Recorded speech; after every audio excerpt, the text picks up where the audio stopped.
Olá, estamos ao vivo. Olá, pessoal.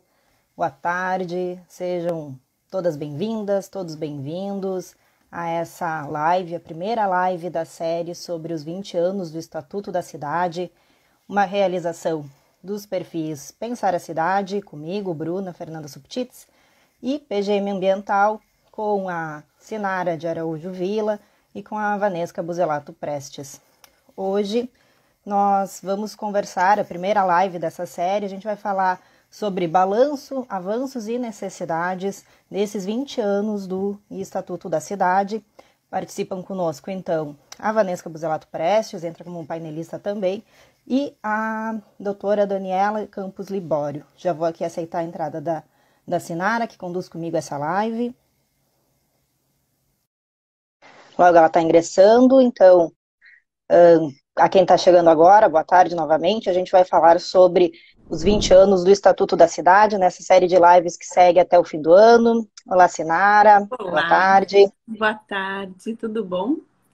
Tudo bem? Estamos aguardando ainda a entrada da Daniela e da Vanesca.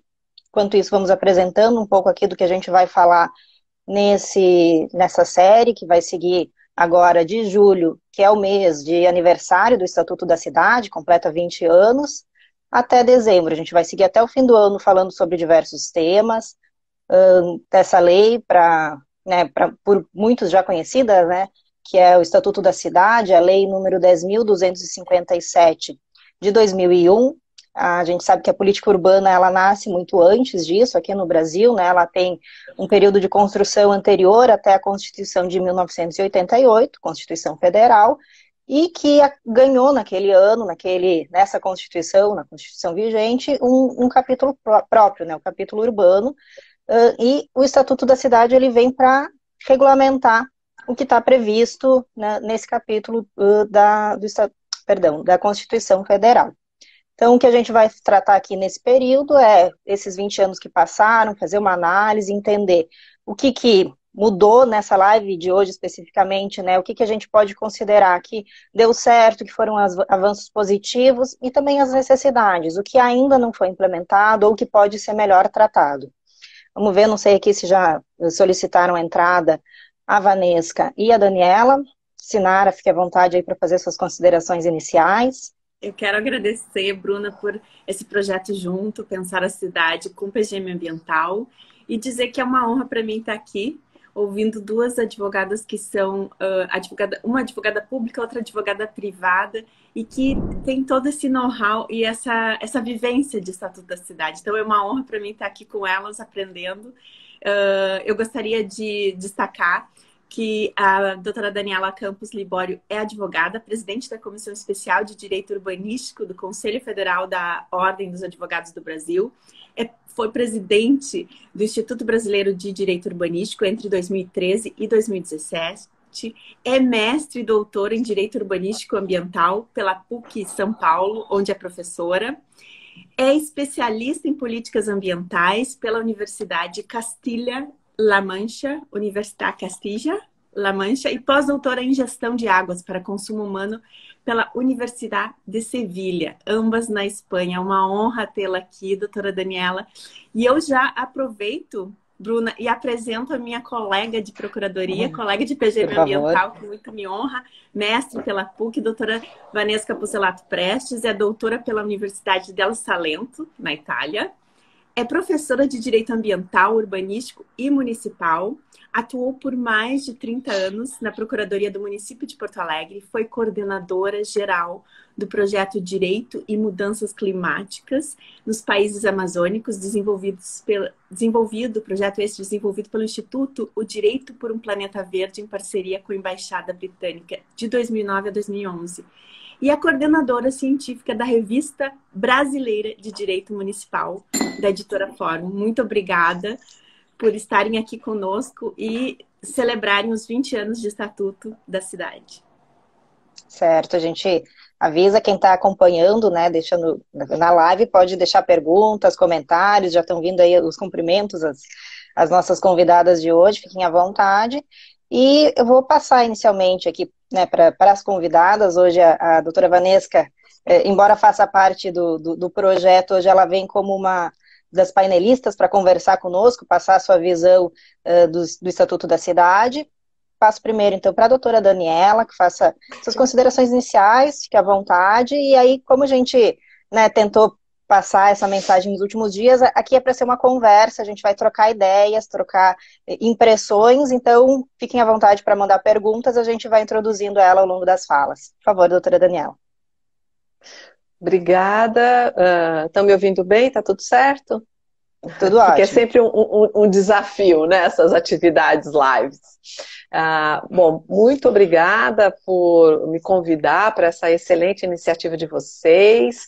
Me sinto mais honrada ainda de estar aqui ao lado da queridíssima Vanesca, que sempre que podemos estamos juntas, né, nem que seja assim nesse formato. Grandes afinidades. E também gostaria de fazer uma consideração a respeito de ser um painel que só tem mulheres.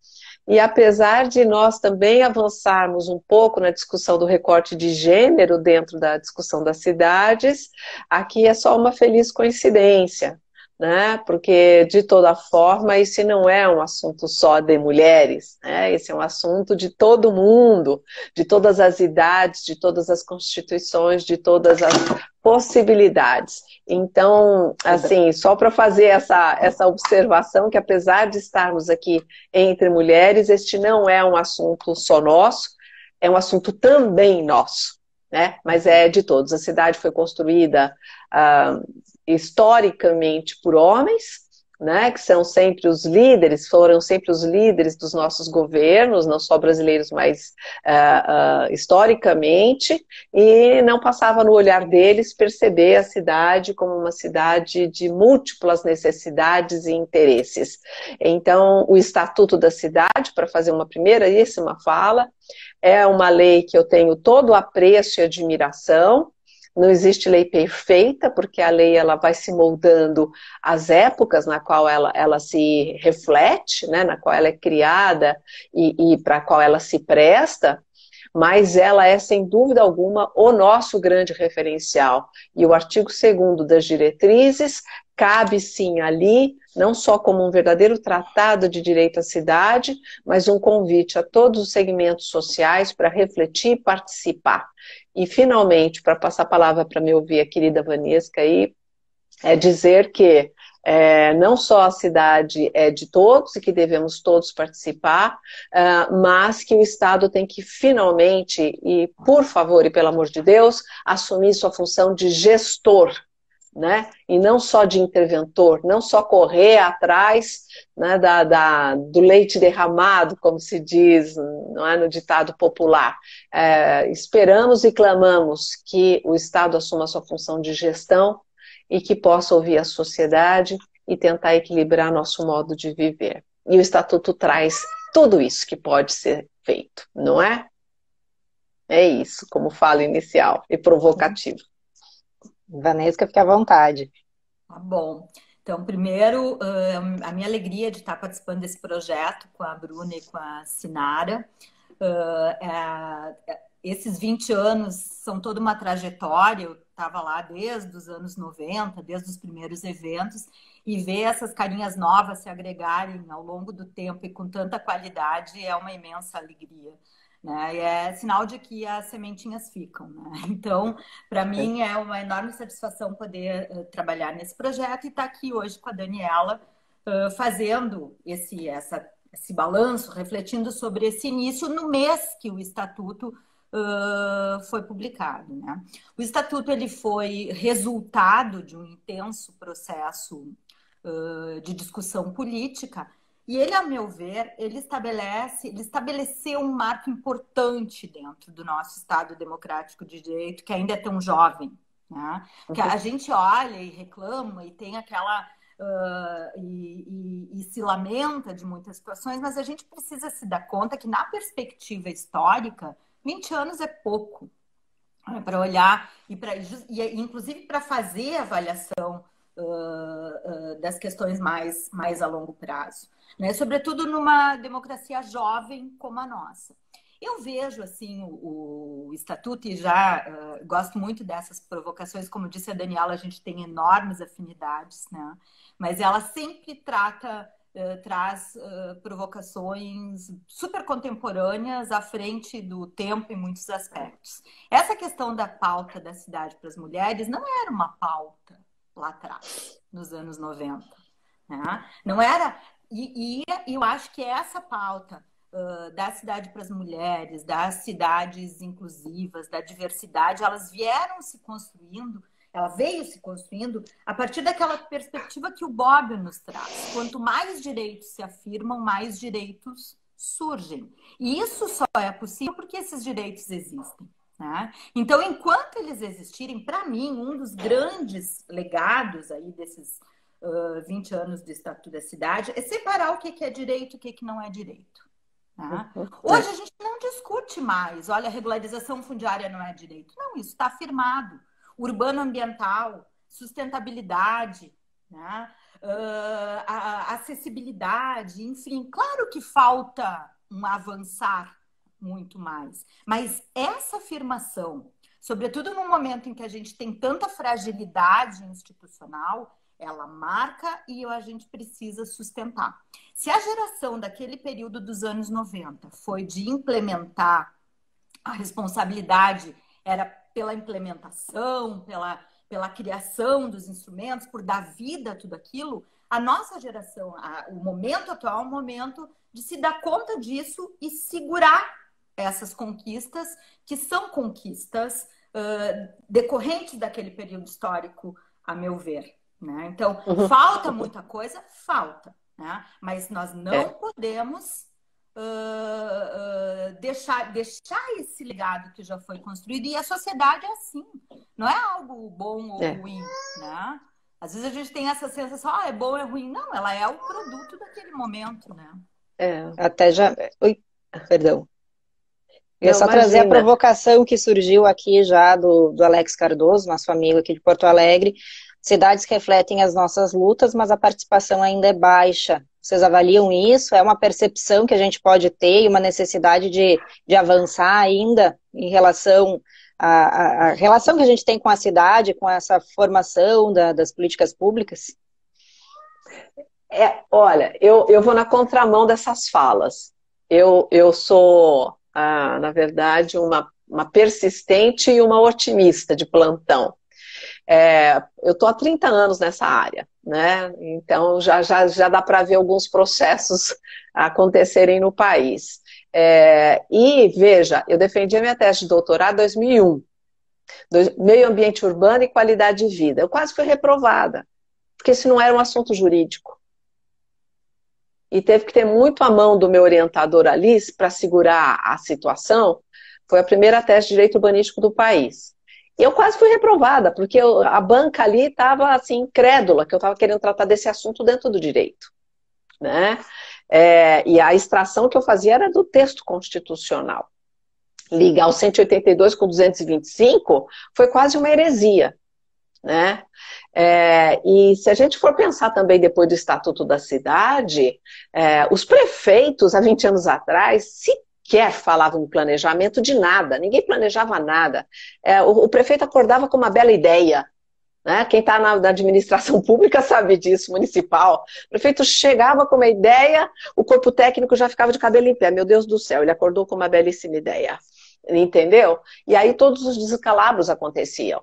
Então, eu vejo grandes avanços. Primeiro, como a própria Vanessa acabou de dizer, é um assunto que já está consolidado como jurídico. Falar de meio ambiente urbano, falar de qualidade de vida, falar de planejamento. Antes, planejamento não era assunto jurídico. Então, hoje, nós temos tipologias de planos urbanísticos, nós temos gestão democrática da cidade, não é? Nenhum prefeito questiona a necessidade de ter plano diretor. Então, o que acontece? Né? Como, mais uma vez, na fala da Vanessa, é que se abriu essa porta e a sociedade civil brasileira, a gente precisa parar de ter baixa autoestima.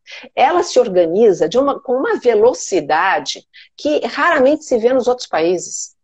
Entendeu? Então, assim, nós temos uma capacidade de organização da sociedade civil que é um negócio maravilhoso. Então, hoje se clama, se peita e se coloca na mesa, não é, os diversos segmentos sociais e a gestão democrática da cidade, por exemplo, com audiências, consultas, etc., e queremos qualidade na prestação de serviço. Quem está fazendo ouvidos mouros é o poder público e aqueles que sempre ganharam, né? Porque a cidade ela é palco de que situação? Um ganha e todos perdem. Essa dinâmica de um ganhou e todos perderam, né? Que é um pouco a questão da dinâmica da construção das nossas cidades, ela não cabe mais. Só que quem sempre ganhou não está se conformando e estão apelando. Então, claro, a sociedade está muito incomodada, porque entendeu e percebeu e se organiza e reclama com todo o direito e pauta, incomoda, e chatos são aqueles que ainda persistem no modelo anterior, que já não deveria ter existido, né?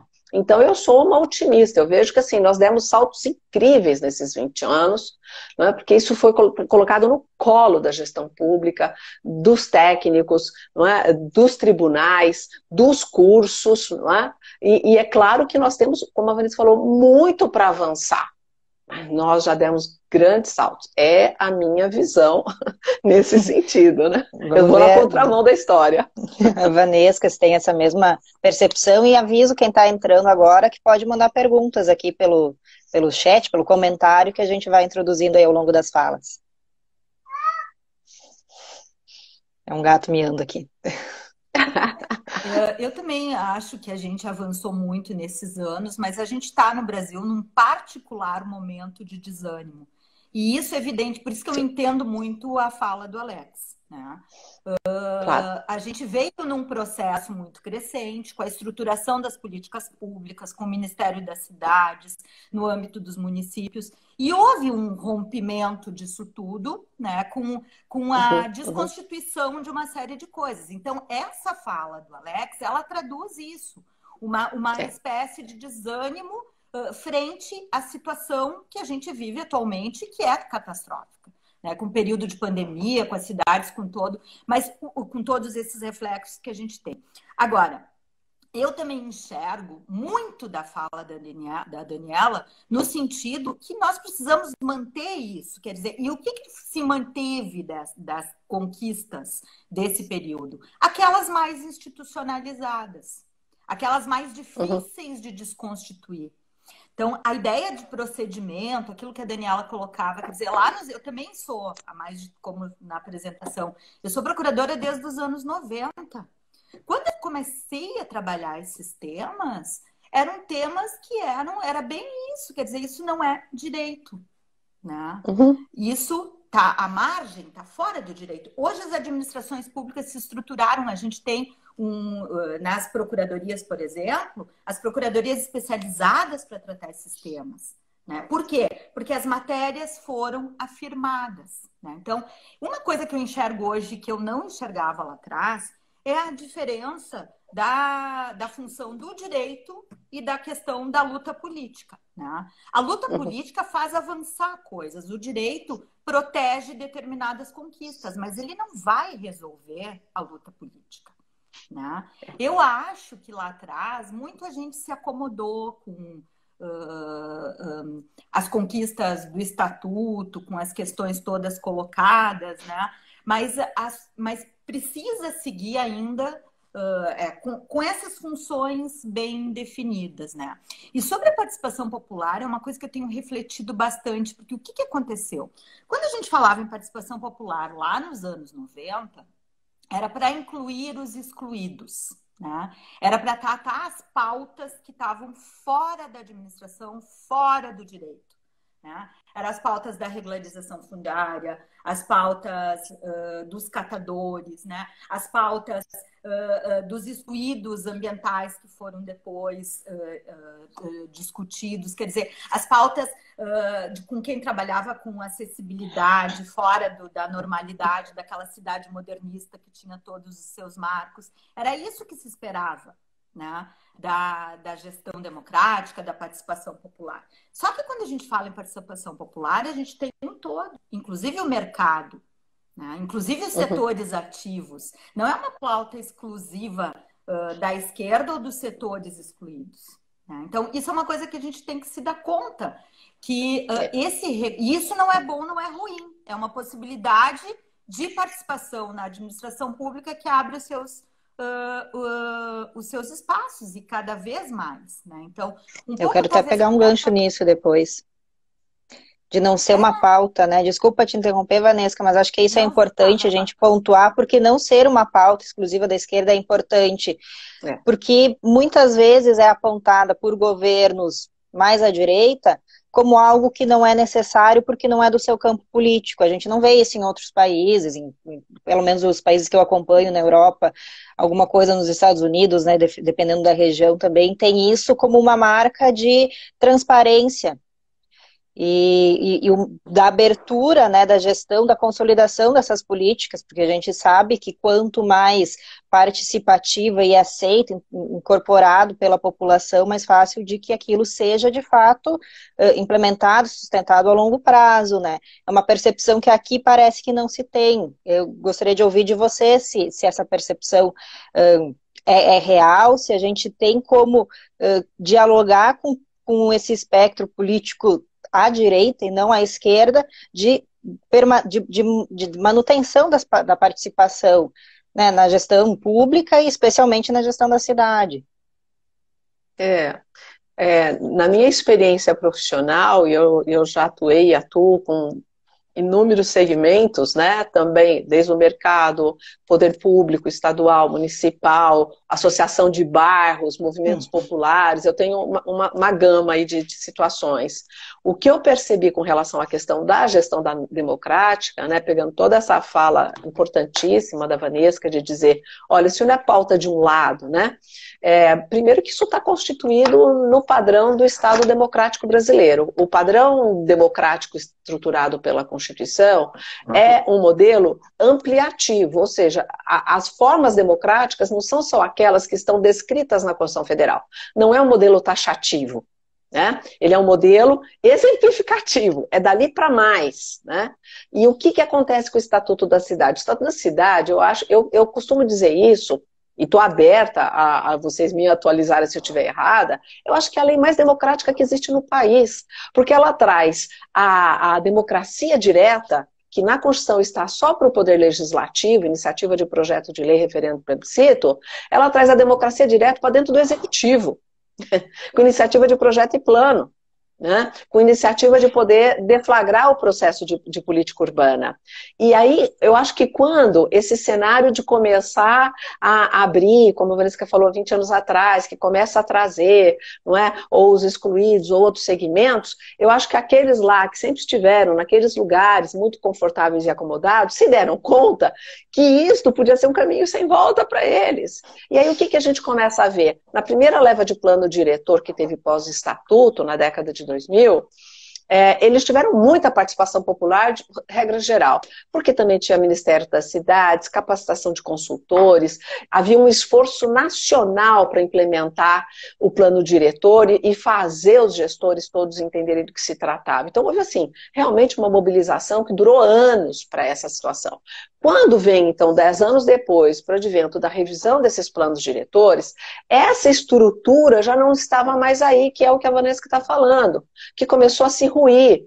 Mas começou a ruir há anos atrás, e agora, é claro, já que não estava bem, aí é que estão tentando enterrar de vez. Mas o que acontece? Nessas revisões, percebeu-se que a gestão democrática era o elemento-chave da decisão política. Porque a população tem que fazer parte do ato decisório político, né? É por ali que vai, com consulta vinculada, com audiência pública feita adequadamente, com debates estruturantes, com comissões, com conselhos, com conferências e tal, que tudo houve na década anterior.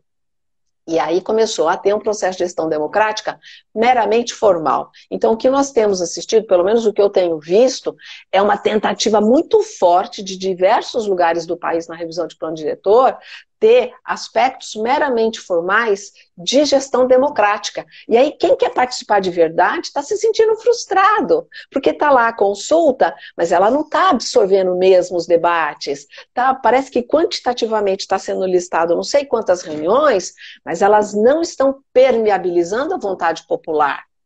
Então, nós estamos num momento realmente de tensão e de estresse, em que a gestão democrática, que é um elemento muito estratégico, né, de todo esse processo, desde o texto constitucional, o Estatuto da Cidade, vai chegar em todos os momentos, ele está sendo, né, na verdade, ele está dissonante com aquilo que o fundamenta verdadeiramente. Então, está com revestimentos outros. É a percepção que eu tenho tido desse momento.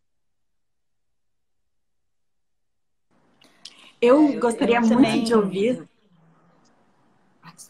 Eu gostaria muito de ouvir a opinião de quem acompanhou a implementação do Estatuto há 20 anos, da dificuldade, e daí eu falo Daniela e Vanesca, né? Embora as duas sejam doutoras, né? Eu tiro o doutor para me aproximar e perguntar qual a observação de vocês nessa necessidade da legislação, ela está em constante implementação. Mesmo porque, assim, a vida, ela muda, né? As organizações mudam.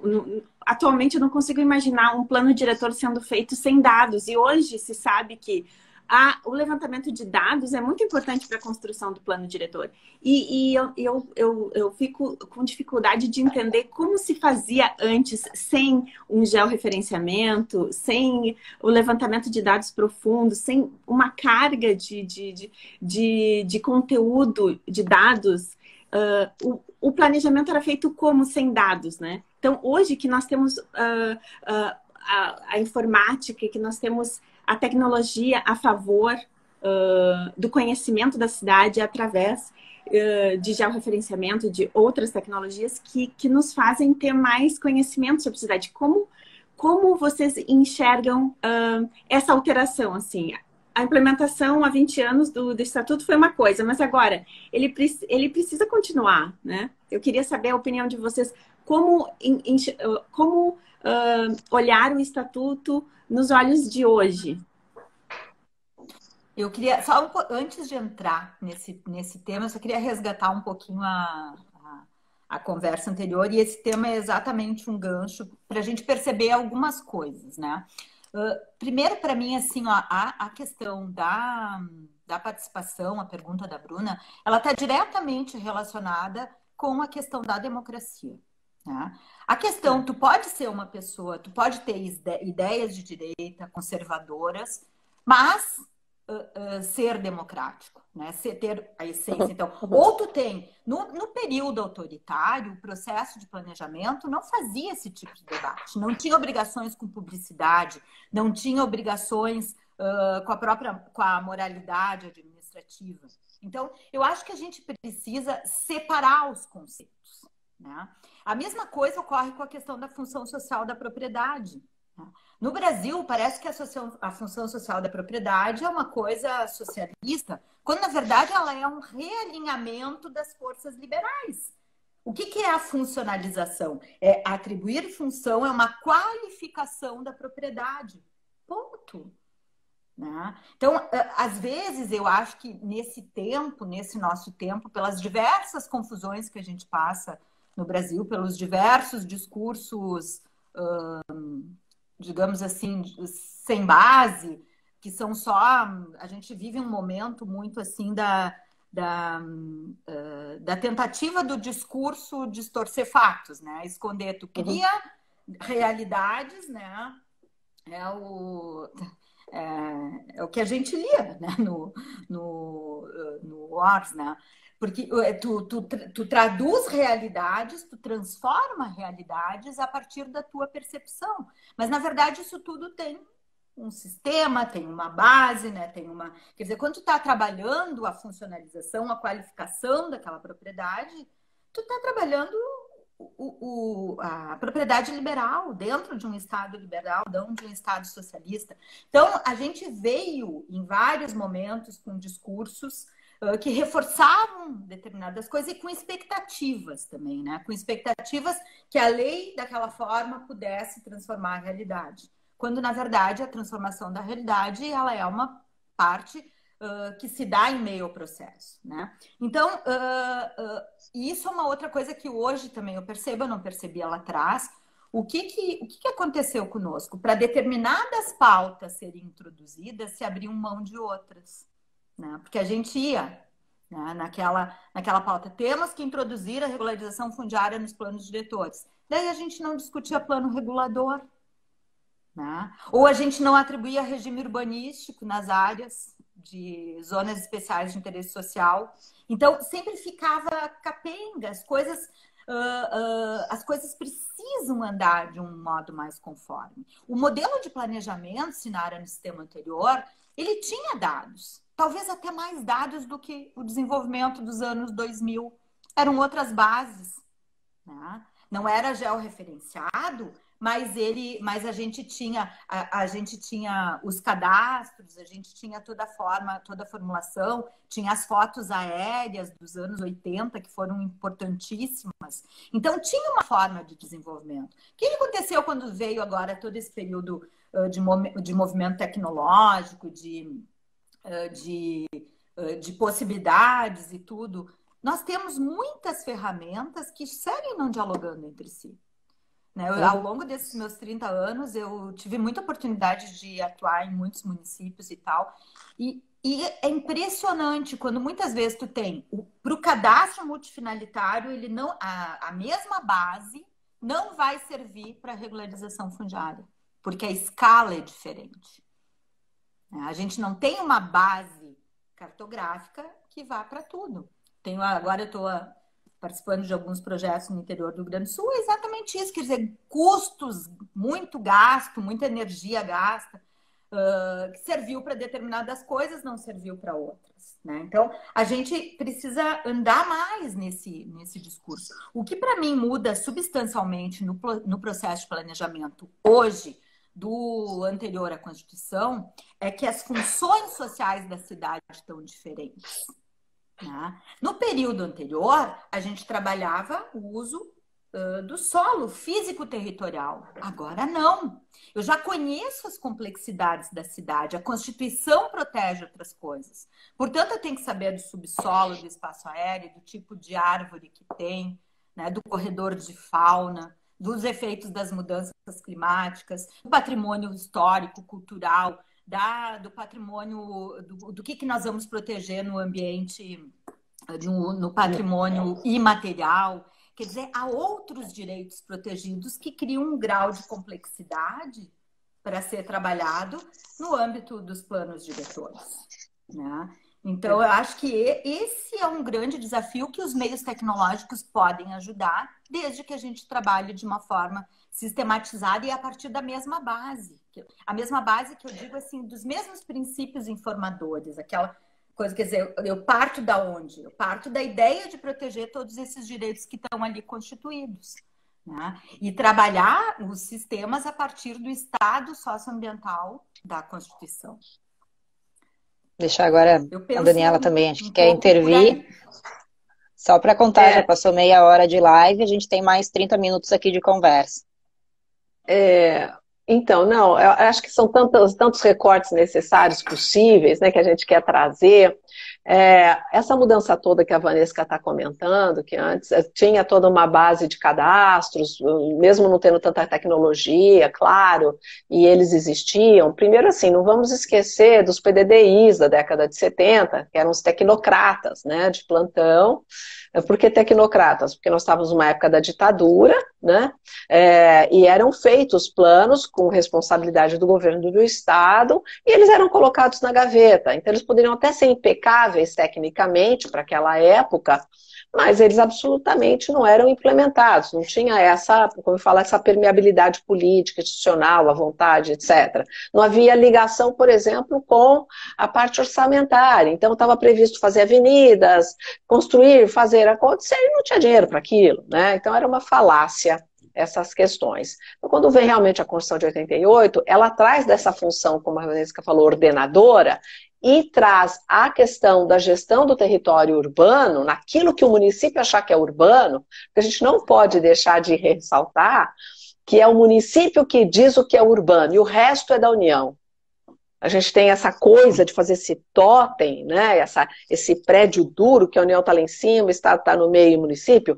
Opa, não é isso, né? O município com suas bases, com seu mérito, com todos os critérios, mas é o município que vai saber da sua realidade local.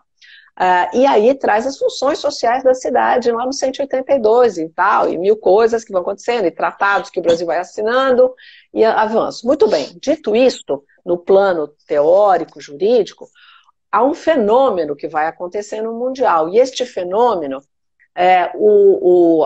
todo o Estado brasileiro nunca olhou para isto, que é o processo de urbanização acentuado que o mundo vai passando. Então o Brasil ele é urbano desde a década de 60 e o mundo foi se tornar urbano na década passada. O Brasil se tornou urbano 50 anos antes do restante do mundo, no sentido numérico. Então nós temos uma tendência no Brasil em viver em cidades e cidades cada vez maiores. E isso traz altas complexidades que o Estado brasileiro nunca enfrentou. Então, por que hoje também é muito diferente? Por que hoje nós temos também tantas complexidades? Porque o Brasil nunca fez a lição de casa também. Então, nossas cidades são horríveis de viver. Nós temos que falar isso.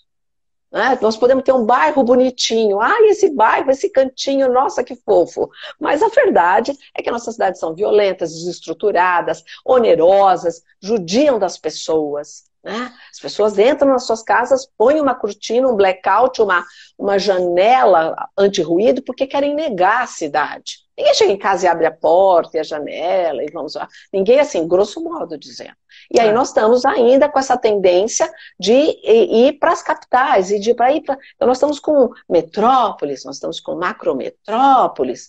Isso são desafios que nós estamos, na verdade, só colhendo o sintoma. Né? Toda hora nós estamos ali correndo atrás de uma roda que já está na ladeira há muito tempo e a gente está lá, né? Tem uma expressão que fala, né? A sociedade, né? Ou os fatos vão de elevador e o direito vai de escadas, né? Então fica sempre esse descompasso das coisas. Então é isso que está sendo trazido aí por vocês, pela Vanessa. Olha, vamos olhar de frente. Vamos ver o que é. O Estatuto traz essas possibilidades. Hoje nós temos, como você falou, Sinara, temos as ferramentas tecnológicas, né, tem mais um cadastro imobiliário que está surgindo aí no país. É só mais um, porque não se unifica realmente. Né, porque falar de cartório nesse país ainda é um dogma, é uma coisa obscura, que já deveria ter sido superada há 30 anos atrás. Né? Então, assim, nós grilamos terras ainda hoje, né? Nós temos loteamentos. Como assim o loteamento é clandestino? Não existe. Clandestino é aquilo que o poder público não sabe. O poder público não sabe que está surgindo no loteamento? Ele é conivente, ele é omisso. Né? Então, assim, nós temos que colocar um pouco as cartas na mesa e estabelecer alguns pilares estratégicos para isso. Então, assim, fazendo um resumão das coisas, nós temos como fenômeno social, antropológico, nem sei direito qual dessas expressões, se é sociológico, se é antropológico, mas é um fenômeno. A questão da aglutinação urbana, ela é irreversível e ela traz desafios muito próprios. A gestão, por exemplo, de águas, ambiental, alteração de microclima, né? São coisas gravíssimas que tem que se pensar. O custo disso, quanto maior uma cidade, maior é o custo do ser urbano. Então, esse ser urbano que está lá, se ele está num ambiente econômico de vulnerabilidade, ele vai ser, assim, massacrado por aquela cidade, porque tudo é artificial lá. A ONU tem tentado alertar já há muito tempo para os urbanistas conceberem um pouco as cidades de um jeito menos artificial e mais produtivo. Árvores frutíferas, partes rurais. O plano diretor de São Paulo, lá de 2014, previu o retorno de áreas rurais dentro da área urbana. Ninguém vai fazer pecuária extensiva, não vamos ser cínicos. Nós estamos falando de hortas, nós estamos falando de talvez uma reversibilidade disso, de uma geração de energias, de um reuso de água. Nós temos que desonerar toda a carga tributária de tudo aquilo que possa ser sustentável pela construção. Ela é onerada a mais. Entendeu? Então, assim, nós temos uma lição de casa para ser feito que é muito grande, que é olhar para as nossas cidades e como é que nós vamos fazer essa história. Porque senão fica isso que vocês estão falando, né? Faz um plano daqui que não dá certo ali, porque não fecha com esse cadastro, porque o outro se frustra, porque não sei quem não é ouvido, e no final tem que aprovar. Porque vem o Ministério Público e fala, vamos aprovar. E aí aprova, sabe-se lá o quê, reforçando as dissonâncias. Então, nós precisamos, como país, olhar para as nossas cidades. Nós já temos o ferramental tecnológico e jurídico. Nós já temos pessoas capacitadas. E precisamos sentar e fazer um grande pacto, que é o que estava acontecendo na década de 2000, como a Vanessa falou, e que foi tragicamente interrompido e que está sendo aí morto a marretadas. E nós temos que resistir com isso e voltar a trazer essa conversa. Para mim, a pandemia, com todas as coisas horrorosas que estão acontecendo na pandemia, mas colocou de volta a temática urbana na mesa. Porque a pandemia é um fato urbano. Vou responder, Surdilia. Desculpa, achei que tinha... Perguntaram se a live vai ficar salva, a Sinara até já respondeu. Sim, fica gravada aqui nos perfis, Pensar a Cidade, depois o PGM Ambiental também. E essa sua reflexão toda necessária, né, e um pouco de perspectiva, mas também uma análise dos fatos. O Brasil se tornou urbano muito rápido, antes de outros países, um salto. Quando vimos, era um país urbano. Né? E essa rápida urbanização, que a gente, né, acompanha de muitos estudos, mas não precisa, basta sair à rua e a percepção nos diz isso, nos divide entre uma cidade que foi a cidade planejada ao longo desse período, restrita talvez aos centros urbanos das grandes cidades, e a cidade que foi surgindo, que o Alex até comentou aqui antes, aquela cidade real. A gente vive no dia a dia essa cidade que foi se formando conforme foi necessário. Com a chegada de pessoas de cidades menores para os grandes centros, as periferias, as áreas consideradas irregulares e aquelas casas autoconstruídas, né, tem alguns termos para isso, não vou saber dizer o melhor agora, né. Então a gente está tratando disso, de um estatuto da cidade que, claro, ele traz olhares para várias possibilidades dentro dos centros urbanos, inclusive da regularização dessas áreas que já estavam formadas, mas também ele, me parece, aí eu quero ouvir de vocês, né, ele traz muito uma orientação de como agir no planejamento urbano, essa rigidez do planejamento urbano, esquecendo uma cidade que já existe. E essa cidade que já existe muitas vezes não dialoga com aquilo que está se pretendendo para ela, seja pretendendo daqui para frente, ou mesmo esses arranjos de momento, né?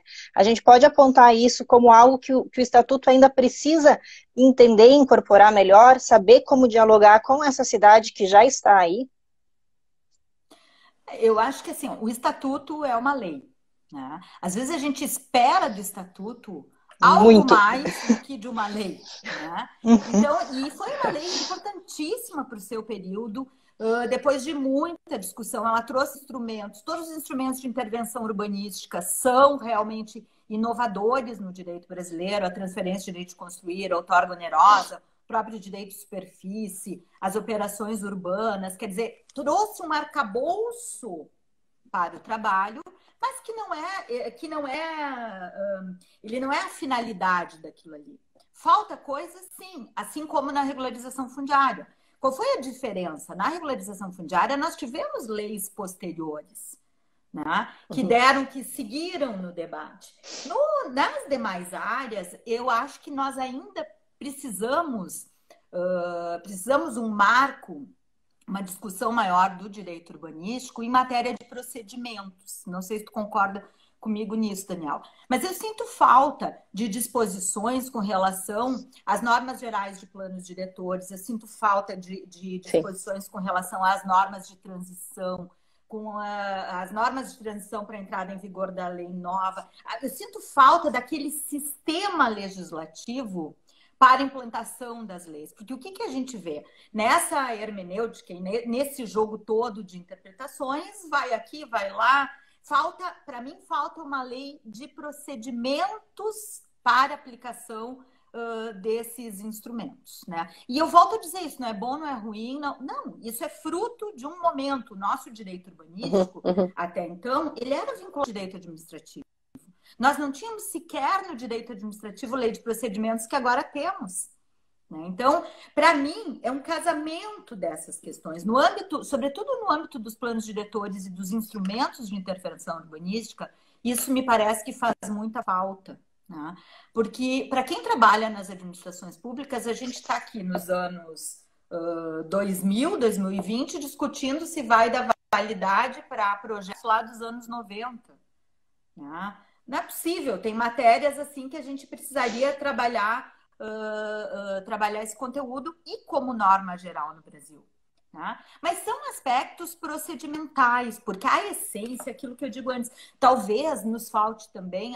Hoje eu tenho estado muito próximo a Portugal, enfim, falte o plano de pormenor aqui de Portugal, que discute mais objetivamente as áreas construídas, né? O que se vai fazer nos processos de revitalização. Agora, a base está colocada a partir do Estatuto da Cidade e da Constituição. Quer dizer, os princípios, as questões todas. O Estatuto, ele representou no artigo 2º ali, o artigo 2º que dá as diretrizes gerais, depois o próprio artigo 40 e seguintes das disposições dos planos diretores, ele representou uma profunda mutação para os municípios. Legislar para toda a cidade, trabalhar instrumentos, inclusive para a área rural, trabalhar a possibilidade de interação. Eu lembro que começou aquela procuradora já lá dos anos 90, eu me lembro que ali no 90 e poucos, talvez 95, 96, eu atendi uns colegas do interior do Rio Grande do Sul, e o prefeito tinha sido autuado pelo Tribunal de Contas porque tinha feito um pontilhão na área rural, que era para produção, acessar a produção, porque a área rural não era competência municipal, entre aspas. Claro que a partir dos princípios, das questões constitucionais da cidade, foi possível mudar isso. Agora, a ideia de cidade como um todo, né, urbano, rural, com funções que se complementam, é a ideia da cidade contemporânea, das mudanças climáticas, de todos os efeitos. Quer dizer, nós precisamos, e essas bases a gente tem ali. Elas estão ali colocadas, e de um modo importantíssimo, as bases dos ODS nós temos ali colocado. Né? E eu acho que esse é um legado importantíssimo do Estatuto. Mas claro que a gente precisa, na implementação desses instrumentos, parar e olhar, refletir, né? Avançar. As operações urbanas é uma que eu acho que nós precisamos aprofundar bastante. As cidades têm usado muitas operações urbanas e às vezes não voltam à finalidade. Eu acho que dentro desses instrumentos, Vanessa, que das suas considerações, tem a questão do descumprimento da função social da propriedade, né? Que foi muito bem estruturada lá pela Constituição Federal no 182, depois o Estatuto da Cidade delineia os critérios para isto, né? Os municípios, obrigatoriamente, que fazem plano diretor, têm que fazer a indicação para ter todo o procedimento de princípio da legalidade estrito sensu, desde o texto constitucional até a base, porque isso pode significar perda da propriedade privada, né? Então, como ela está assegurada constitucionalmente, tem que ser toda amarradinho, né, estrito sensu. Então, os municípios até chegam no plano diretor e dizem a área que atingirá descumprimento da função é a área toda urbana, é o bairro A, é o bairro B, blá, blá, blá, e colocam ali. E não sai do papel.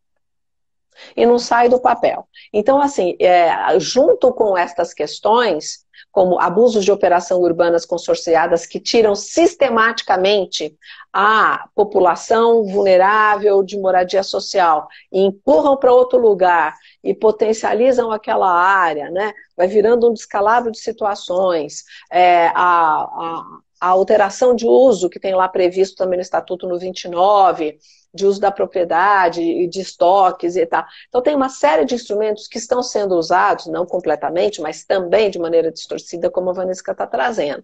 E o descumprimento da função da propriedade, eu acho que é o exemplo muito visível de demonstrar que assim, o pacto urbano ainda falta muito para acontecer e se entender pelo gestor e pelo mercado, então vamos falar daqui de quem, né? Entender que a cidade é de todos e que o mercado pode ganhar o seu dinheiro e que o gestor ele tem que abrir e facultar para todo mundo e fazer, ele é o chefe da orquestra, ele é o maestro. Mas se não tiver instrumento, ele não toca nada. É mais ou menos essa a questão.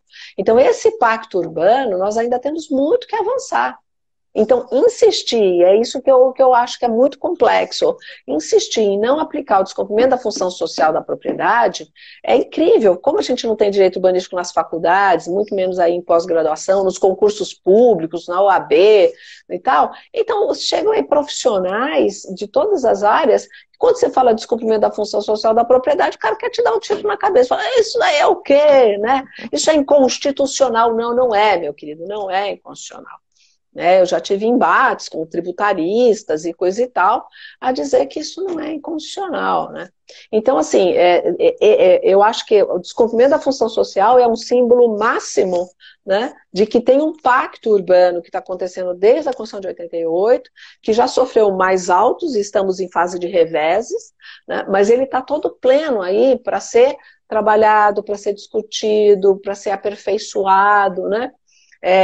E temos muito que avançar, mas dentro do estatuto, eu acho que esse momento, né, se eu puder, aí pensando aí já nos 50 minutos de live, né, se tem uma coisa que agora me preocupa é preservar o estatuto da cidade. Eu acho que ele não é momento de mudança. Não vamos propor uma emenda para melhorar nada, porque daí abre a porteira e entra o Jax, né? Já que estamos aqui, colocamos a boiada toda e viram... Então, não. Então, acho que a minha preocupação maior neste momento é manter a salvo o Estatuto da Cidade, né? Dentro daquele pacto urbano que é para todo mundo, que é para todo mundo viver bem, não é para um segmento. É um pacto social geral, né?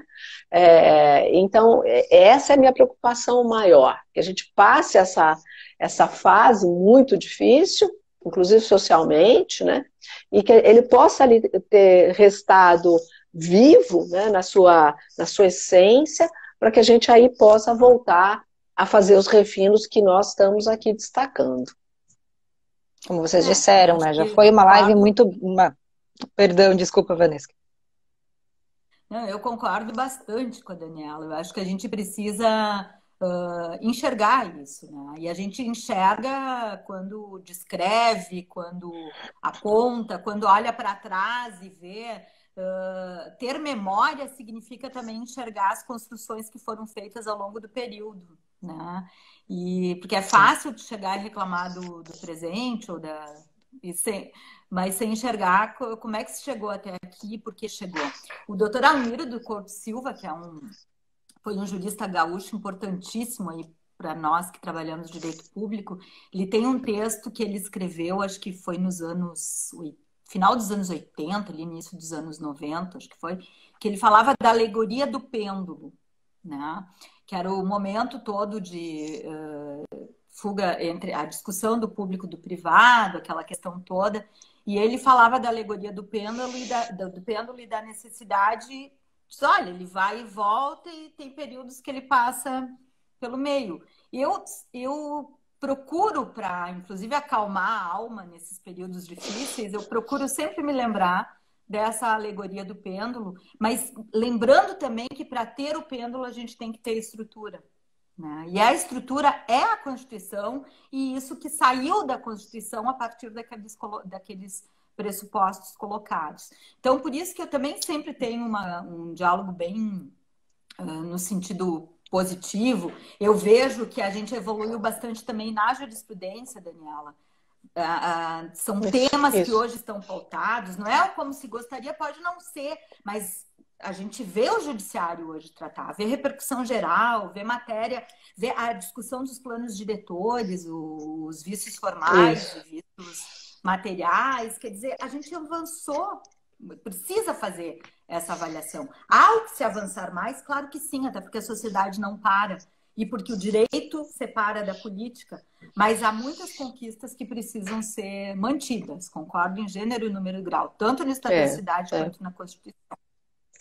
Meninas, gurias, a gente está chegando no finalmente aqui da live, né? Mais 5 minutinhos. Só vou fazer a minha fala aqui, logo passo para a Sinara, a Daniela e a Vanessa também, se quiserem algumas considerações finais. Lembrar que a gente é uma série de lives, essa é a primeira, nossa abertura para falar sobre os 20 anos do Estatuto da Cidade, esse que é o mês em que completa os 20 anos, né? A gente vai ter então mais uma live no dia 15 agora de julho, e nos meses seguintes, toda a primeira quinta-feira do mês, mais uma live, a gente vai tratar temas específicos, né? Gestão democrática da cidade, planos diretores, regularização fundiária. Já li metade, vou ler outra metade, né? Financiamento das cidades, operações urbanas e a evolução jurisprudencial. Então, todos esses temas vão ser tratados aqui, sempre 12h30. As lives ficam salvas aqui no Pensar a Cidade, também no PGM Ambiental depois. E para não deixar de colocar uma observação que a Daniela fez lá no início, apareceu aqui nos comentários também. Hoje uma live toda de mulheres, e como somos em 3 mulheres organizando, né, sempre vamos ser a maioria apresentando. Claro que a cidade não é só uma cidade de todos e todas, mulheres também, mas acho que é importante a gente perceber que esse olhar do planejamento, do cuidado, do pensar a cidade está partindo das mulheres, né? A gente tem isso como uma percepção histórica e de um ingresso que a gente está tendo nessas áreas de planejar e de debater essas políticas públicas, que isso possa sair desse ambiente de lives e debates e também para a área da gestão pública das cidades. Passo para vocês agora. Quem quiser. Eu acho a iniciativa de vocês incrível, é fundamental, e é aquilo que a Vanessa falou lá no comecinho, né? Nós vemos as outras gerações mais novas vindo, né? E já está com esses assuntos tão amadurecidos, tão despertados, de eu ver tanta gente hoje com mestrado, com doutorado, com iniciativas, né? E aí também magistratura, Ministério Público, Defensoria, Procuradorias e tal. É óbvio que esse trem andou, né? Então que todo esse tema hoje ele já está num outro patamar, né? Isso me deixa assim tremendamente feliz de ver que sim, hoje existe toda uma construção que já está em curso, que existe adversidades, mas essa adversidade ela não é específica do urbanístico, ela não é específica do Estatuto da Cidade, é um tempo atual difícil para todas as áreas, para muita gente, né? E o direito urbanístico, o Estatuto da Cidade é especialmente sensível com isto. Mas é importante deixar aqui uma fala um pouco mais, né, nesse sentido, como eu falei, eu sou um tanto mais otimista, é mostrar que este não é um problema do Estatuto da Cidade. É um problema estrutural do Estado brasileiro, é um problema atual de gestão política gravíssima, e nós temos cada um dentro do seu fronte trazer uma resistência e a divulgação que vocês estão fazendo aqui. É trazer a discussão, é elucidar, é provocar, é trazer falas, pensadores, para que a gente possa continuar fazendo a construção do bom pensamento estratégico no direito à cidade. Então é por aí que eu deixo a minha fala. Muito obrigada. Bom, eu queria, então, saudar essa iniciativa, dizer que agradecer a Daniela por estar aqui conosco. Ela foi o primeiro nome que a gente pensou por toda a sua trajetória e por essa capacidade de passar por tantos assuntos. Saudar a Sinara e a Bruna por tudo isso e dizer que essa chama toda não morre se a gente fizer ela se manter viva, né? Então, essas próprias lives, elas também tiveram a função, foram criadas, a ideia da Sinara no início ali, também foram criadas para o período da pandemia, a gente está interligado e conseguindo segurar esses temas urbano-ambientais no âmbito das cidades. E agora, para além disso, para além da pandemia, é uma ferramenta que nos aproxima, que faz pensar e que faz manter tudo isso aceso e percebendo qual é a nossa tarefa nesse momento, né? Então, muito obrigada, Daniela, obrigada, gurias. Obrigada, eu. Muito obrigada. Eu quero agradecer nesses minutos finais e convidar a doutora Daniela a fazer uma fala sobre o primeiro Congresso Brasileiro de Direito Urbanístico da OAB. Acho muito importante. Então, gostaria de lhe oportunizar a fala para falar, porque amanhã é o Congresso, né? Por favor. Exatamente. Amanhã nós teremos o primeiro Congresso Brasileiro de Direito Urbanístico da OAB, na OAB Nacional. É um evento histórico, porque efetivamente a gente conseguiu levar para o Conselho Federal da OAB a temática urbanística, a discussão das cidades, a equipe envolvida, que é essa comissão que está ali junto na Comissão Especial de Direito Urbanístico, ela representa boa parte dos estados do Brasil, tem profissionais do Brasil inteiro, e o Congresso amanhã já conta com 6 mil inscritos. Será das 9 da manhã às 19 horas, está lá no site de eventos da OAB Nacional. Convido a todos e todas vocês para estar conosco, inclusive estarei também lá com a Vanesca, com temas que vão justamente perpassar da pandemia, do Estatuto da Cidade, improbidade, licenciamento, teremos proposições, homenageados e a conferência final do professor Juarez Freitas. Então, espero todos vocês lá. Muito obrigada.